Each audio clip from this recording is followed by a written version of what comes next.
Hi, I'm John with WTI.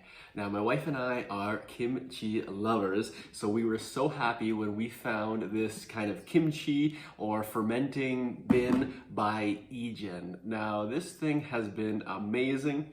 This is the 1.6 gallon size. So you can see here, it's a good size.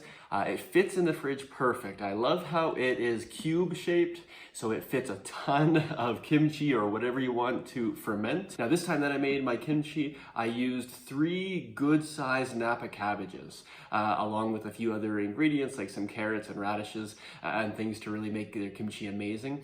I probably could have fit 1 more Napa cabbage in, but it fits 3 perfectly and still allows some space for the fermentation.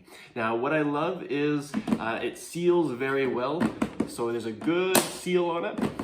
So my wife and I, we eat kimchi almost every day, and so you definitely don't want any mold. And this was full, and so now we're down to the very last little bit. But even opening it and taking some out, every single day, we have had 0 mold.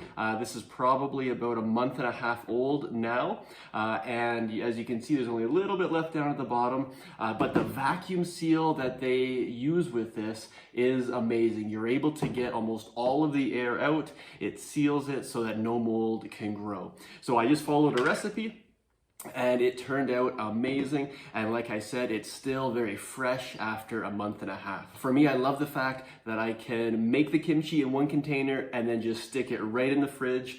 You don't have to transport to other containers.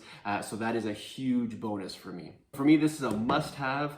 If you want to ferment your own kimchi or carrots or whatever you want to ferment, then you need to try this. Again, I'm John with WTI, and that's my point of view.